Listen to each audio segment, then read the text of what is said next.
Jumping into the number 5 spot of the best wireless gaming mice is the Fantech Aria XD7, coming in at a price point of $78.80. If at any point during the video you want to check out any of the 5 wireless gaming mice in this video, there's Amazon links below for the US, UK, Canada, and international links. But let's talk about the XD7. That's a really good price point, and this is probably the best budget option for the best wireless gaming mice out there. All right, the sensor here is a 3395 sensor, which is honestly tied as far as I can feel with the 3370. They are basically the best Pixar does, and you'd never really need more than these. Super great for fast-paced FPS games, obviously, but this can do everything. This hits a 1000 hertz polling rate, 26,000 DPI, 650 IPS, and up to 50 Gs of acceleration. Now, even though when compared to the other mice on this list, as this is the best budget pick, you might expect the build quality to be not as good, but it's actually very good here. There's no creaks, it feels very well built. This also has a magnetic shell that either has hole cutouts or a solid piece, which is pretty cool. This also has dongle storage inside, which I love so that I never lose my dongle. Everyone hates losing their dongle. Now the balance is where this starts to get amazing. In hand, this feels really, really good. Literally the first time I picked this up, I felt like this was the mouse I had always been looking for, and in a budget place like this, really good. So it's kind of like the G305 Lightspeed, but then perfected. That's a great shape, but too much weight. This one, less weight, and then those flared out edges, the grip is great, the liftoff is perfect. It does a lot of things well with the shape. The balance and the feel in hand is just fantastic for the price. Overall, this is definitely my favorite wireless budget gaming mouse. And still, $78 is not budget, but it is budget of, well, this category. As for color options, you have 3, which is black, white, and pink. I'm starting to feel like Logitech now. For the skates, these are virgin grade PTFE, 1 large pad on the top, 1 large pad on the bottom, and a small skate around the sensor. Not as smooth of a glide as some of the others on the list, with some noticeable drag with the up and down movements, but overall it still glides pretty great with a medium speed. And that goes along with it just being very, very balanced. Now for battery life and connectivity, obviously this is wireless with either a Bluetooth 5.0 connection or that 2.4 gigahertz USB dongle, which is what you're gonna wanna use to get that full 1000 hertz polling rate. Now about 40 hours of battery life with normal use. This charges via USB-C, and there's really no problems with wireless connectivity on this mouse or really any of them on the list, as well, it's a wireless gaming mouse list. They're not gonna be on here if they have problems. For switches here, these are the Kale GM 8.0. So they are very crispy, but they have a more deep pitch to them due to the shell, which I don't mind at all. Not my favorite on the list, but that's like not even an issue. 4 programmable buttons, not a ton here. This has 5 total programmable buttons with the 2 on the left side, left and right click, and then the scroll wheel click. Pretty standard stuff, nothing incredible here, but exactly what you need for this kind of mouse. And if you want a ton of programmable buttons, well, the number 4 spot definitely has you covered. Now the scroll wheel here is tactile and they're pretty close together, which I like. Not as good as some of the others on the list, but I still do really like it. As for the weight here, this is great. This comes in at 59 grams with no rear shell, 60 grams with the rear like cutout shell, and then 61 grams with that solid no cutout shell. But with that, let's move on to the number 4 spot, which is the Razer Basilisk V3 Pro, coming in at a price tag of $159.99. While this may not be the absolute best mouse for FPS gaming, if you have a higher DPI, well, you can definitely do some FPS gaming on this. But if your big thing is programmable buttons and like a sniper paddle as well, things like that, this is an awesome mouse. And it's also probably, I think, maybe one of the best looking mice like of all time. For the sensor here, this uses the Razer Focus Pro 30K optical sensor, an incredibly good sensor, like top tier, S tier stuff. Now this hits a 1000 hertz polling rate wirelessly or up to an 8000 hertz polling rate if you purchase the hyper polling receiver, which is like a separate thing. And with Razer's new update, that used to be 4000 hertz, but now it's up to 8000 hertz just through a software update. So if you already have that, maybe you got it for a different Razer mouse, you can do the same with this mouse, which is insane. That's really cool. This goes up to 30,000 DPI, 750 IPS, and 70 Gs of acceleration. Now the build quality here is absolutely incredible, which a lot of people wouldn't put hand in hand with Razer, but their newer stuff is very good. It's definitely a larger mouse as far as gaming mice go, and I will also say this is my favorite mouse to edit in Premiere in. So if you're gonna be gaming and also maybe you're a content creator, this mouse is really, really fun. while it is a bit heavier for FPS games, if you have a lower DPI, it's totally doable if you're not playing at a competitive level and if that's not the reason you're getting your mouse. Now, it's a right-handed ergonomic mouse with a very big thumb rest, very similar to Logitech G502, which is really what they copied but made it better in every way. It has injection molded sides that fit my hand so perfectly. This is probably the most comfortable mouse I own. There's tons of programmable buttons here. There's USB dongle storage underneath. There's no creaks, and overall, this mouse feels super solid. This especially looks fantastic in the white colorway because it's got a ton of RGB, but a lot of black accents as well.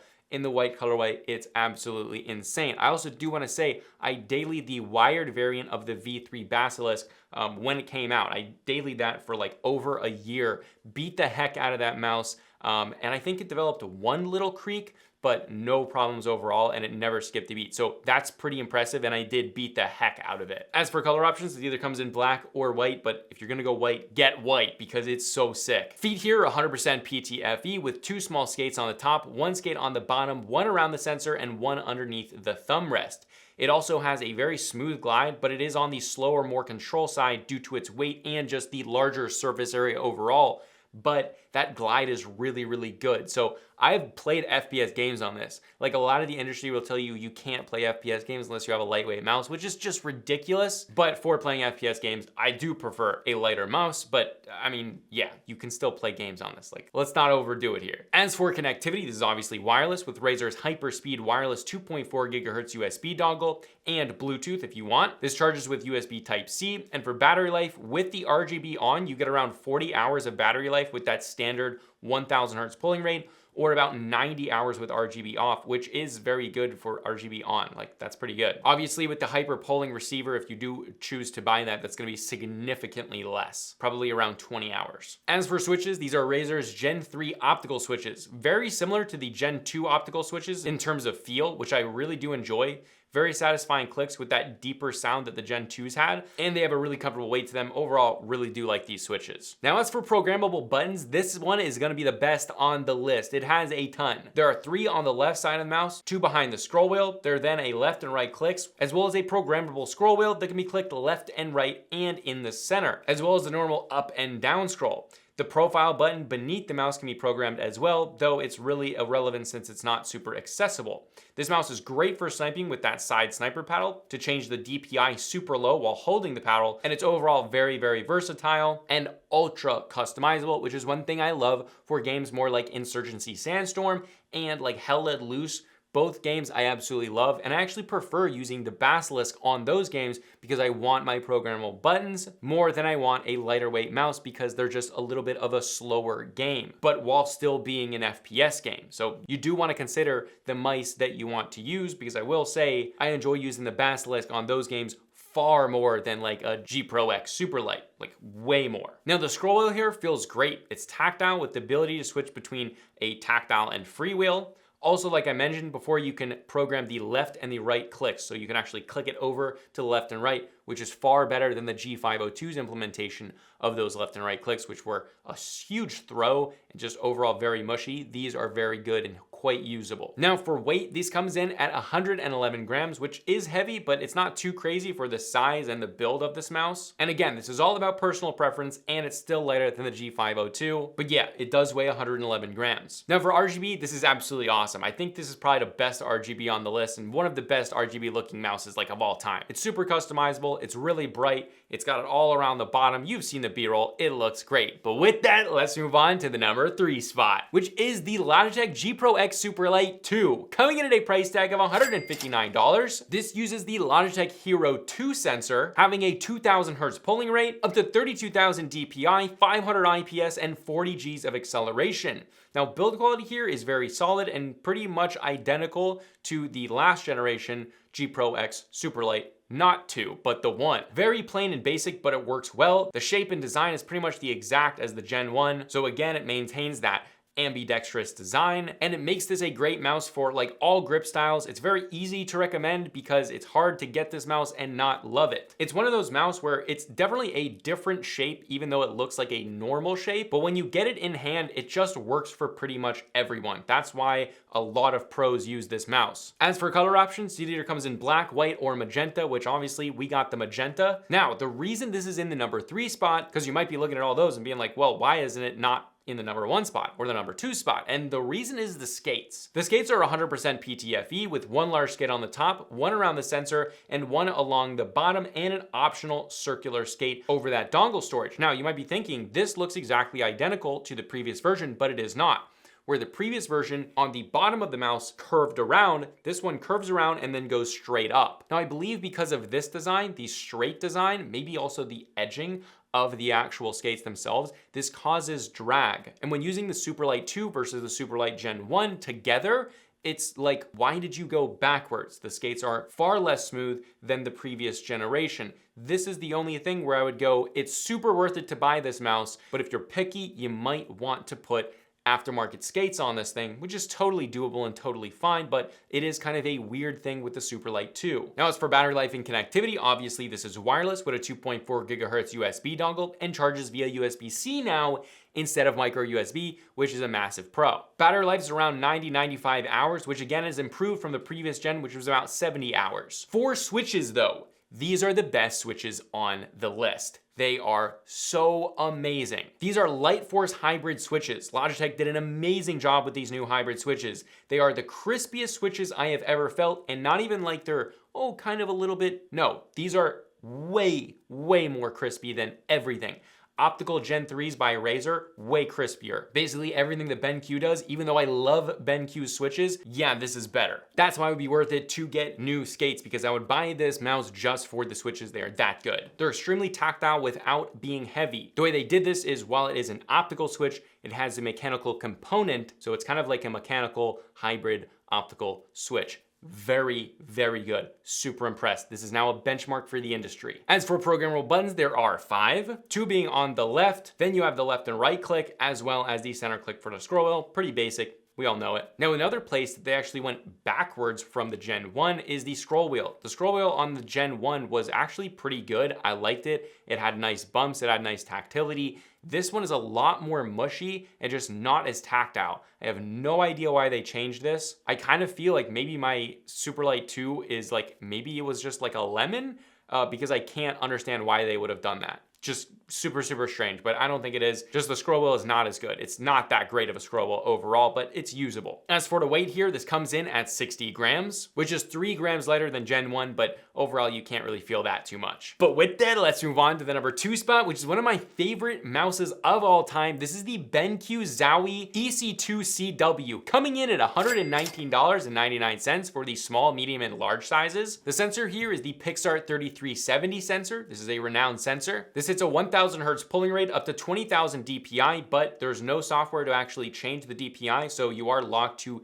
the highest DPI of about 3200 DPI, which is totally fine. Then up to 400 IPS and 50 Gs of acceleration. Obviously, you can still change your DPI, but well, not over 3200 DPI, at least with like a stock software, that is. Now, build quality here is solid with no creaks and rattles. The design is fairly basic with it being completely matte black with a red Zowie logo in the middle, gloss black left side buttons, and a smooth but grippy texture. In terms of shape, this is definitely an ergo right-handed mouse, and it fits my hand basically perfectly, as I am a palm gripper, and this is actually my current daily driver. This is the mouse I've been using every single day, and I really am obsessed with it. I love this mouse so much. The slight indentations on the left and right clicks cradle my fingers, and the bump for the palm rest hits just the right spot.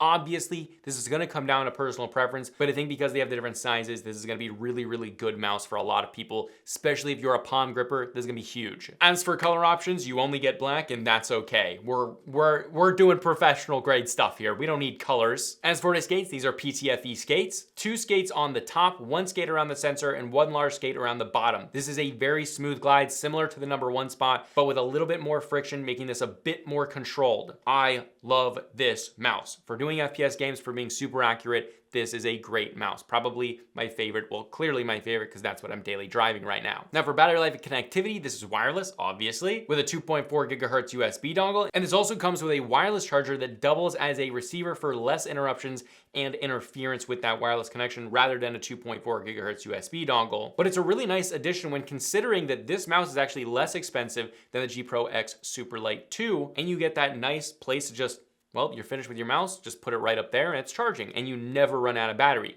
I love that. It's also a little bit less expensive and, well, I would pick this one over the Superlight 2 unless you're gonna really go in and customize the Superlight 2 for those skates. A small thing to do, but still, it is more expensive and that price gets to be almost maybe double. Advertised battery life is up to 70 hours, which I found to be pretty accurate, and this charges via USB-C if you're not gonna use the dongle, which uses two like magnetic little connections, which works great. That's the only way I charge it pretty much. As for the switches here are so good. I absolutely love these switches. If you've used a BenQ Zowie mouse, a modern one, then chances are these are gonna be pretty similar. There's no travel, just like the Superlight 2, and honestly, the Superlight 2 and this mouse have the closest similarities, except for the actual tactile click. This one is great. These are some of my favorite clicks. There's no travel, it's very immediate, it's very precise, but it just doesn't have that crispness and that unbelievable like metallic tactility that the Superlight 2 has, but these are probably be my second favorite switches. It's pretty tough, but yeah, they're definitely up there with the top switches out there. Really nice to game on, very accurate, pretty much the perfect weight, everything. Now for programmable buttons, there is no software. So to program this, you will have to rely on third-party apps, which is fine, but for the programmability, it's pretty much the standard for the industry, being the same as the Logitech with those extra two left side buttons. Now the Zowie scroll wheel is definitely top 5 scroll wheels. I've used this on a different Zowie mouse, and it's the exact same scroll wheel here. It doesn't sound great at all. It kind of sounds pretty bad, but the tactility is great, the distance is really nice,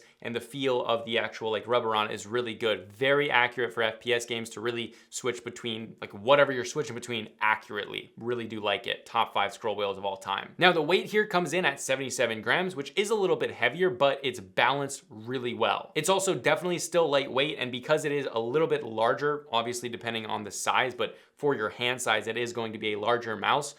You don't feel that weight. Like if you go between like the G Pro X Superlight 2 and this mouse, it's not really that big of a difference in terms of like fatigue and whippability, just because you have more grip on it. But with that, let's move on to the best wireless gaming mouse. And this is the Razer DeathAdder V3. This thing still can't get outdone. This comes in at $149.99. This again uses the Focus Pro 30K sensor. This hits a 1000 hertz polling rate, but again, you can get up to that 8,000 hertz polling rate now with that hyper polling wireless dongle. That thing's around 30 bucks. I think it's $29.99. So that is a little bit of a steep price, but you also go up to 30,000 DPI, 750 IPS, 70 Gs of acceleration. Now build quality here is really, really good. No creaks. I've also dailied this mouse and I've used it for quite a while and still no creaks. So the long-term testing of it is quite good. Fit and finish is essentially perfect. This is definitely an ergo mouse and is almost the largest mouse on the list besides the Basilisk V3 Pro. Palm grips, which is what I use, feel absolutely at home here, although I do actually prefer the grip of the Zowie, but that's just personal preference. These two are really, really close, and I just ended up preferring the Zowie overall. Liftoffs and a fast-paced play style, and just the sheer comfort while managing to grip during gameplay is pretty much just perfect, at least for my hand. For color options, you can get this in black, white, and then I have the limited edition red Faker edition, which I don't even know is still available anymore, but the Faker edition is completely smooth, whereas the black and whites are gonna have that texture to them, which I probably would prefer the texture, but I really liked the red Faker edition, so that's the one I got. Now for the skates, this uses 100% PTFE virgin grade. This has 2 round small skates on the top, 1 small skate around the sensor, and then a half moon shape around the bottom. Now there is quite literally 0 noticeable drag due to the shape. This is basically the perfect middle ground for a smooth glide while not being ridiculously fast like glass skates. Or if that's your playstyle, that's fine. Nothing wrong with that. Now as for connectivity, this is wireless with a 2.4 gigahertz USB dongle and charges via USB-C. Razer claims 90 hours of battery life, and I'd say in a real situation, you're gonna probably get closer to 75 to 80 hours, but that's still very good. However, if you do use the hyper polling wireless dongle, it goes down substantially. So do understand you're gonna be charging your mouse a lot when you're using that hyper polling dongle, especially at the 8,000 hertz polling rate. For switches, this uses the Razer Gen 3 optical switches, just like the Basilisk V3 Pro. They are a little bit lighter and typically something I prefer, but the G Pro X Superlight 2's clicks are just so satisfying, but these are a very close second or maybe third with the Zowies. Overall, all three switches from each of those mice are definitely top tier switches, with the Superlight 2's just being like absolute tip top. So good. As for programmable buttons, you got 5 just like the G Pro X Superlight 2, with the 2 on the left, the right and left click, and then the center scroll wheel click. Now the scroll wheel here has tactile bumps, but it is a little bit more vague and lighter than I was expecting, but I have gotten used to it, and the scroll wheel does sit a little bit higher, which I do like, similar to the G Pro X Superlight. As for weight, this comes in at 63 grams, and for the size of this mouse, that is a very, very light mouse. But again, if you want to check out any of the 5 mice in this video, there's Amazon links below for the US, UK, Canada, and international links. My personal favorite pick is the Zowie, but if you're looking at it from an objective point of view, well, the DeathAdder V3, which I have daily driven for I think 6 months or more, is objectively the best wireless mouse on sale right now. But this is a consumer tech review, and I'll see you guys in the next video.